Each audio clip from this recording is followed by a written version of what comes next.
And one of the things that really helps cement his decision on where he goes is that after Uncle Ben's funeral, he has a conversation with his other guardian, with his Aunt May.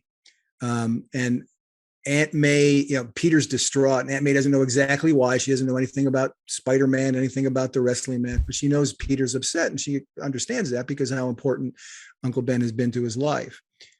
But she takes the time, again, the power of encouragement. She says this to him: "You loved him, and he loved you," she says to Peter. "He never doubted the man you'd grow into, how you were meant for great things. You won't disappoint him." That's exactly the kind of support and belief we need to offer others as they look to regain their footing after a crucible, to help them see and take aim at a life of significance. That's what Aunt May does to him, for him, in his darkest, most desperate moment. And it changes, exactly as you said, who knows where he could have gone without that exhortation, without that truth from Aunt May, which basically it's Aunt May acting as a surrogate for Uncle Ben, not knowing what transpired in the car, but basically saying he loved you, he believed in you. Fill in the blanks. He's not mad at you for losing your cool in the car with him and saying hurtful things. He knows the kind of man you're going to grow into, and that does indeed change everything for Peter, right?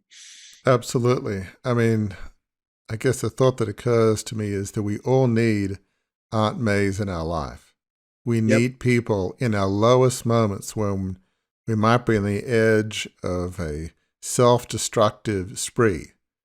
I think most of us have been at points in our life where we felt bad about ourselves or bad about what happened to us from somebody else. And it's very easy to get into a self-destructive spiral that can be difficult to get out of. Having somebody like an Aunt May in our darkest times, as we say in Crucible Leadership, at the bottom of the pit to say, "You are worth it. You are valued. I love you. I believe in you." And your beloved uncle also loved you and believed in you. And, you won't disappoint him. You didn't disappoint him. That kind of belief and encouragement and support when we hate ourselves, we're at the bottom of the pit, we just hate life. It's not going to necessarily change us overnight, but those drops of encouragement, of grace, of forgiveness, of belief, they can help give you fuel to begin to climb out of the pit and really move towards the light, to a life of significance. But it's not easy to do without Aunt Mays. But having an Aunt May is sort of like a turbocharger that greatly increases your ability to get out of the pit and to move into a more positive direction. It's a great scene, and we all need Aunt Mays in our life.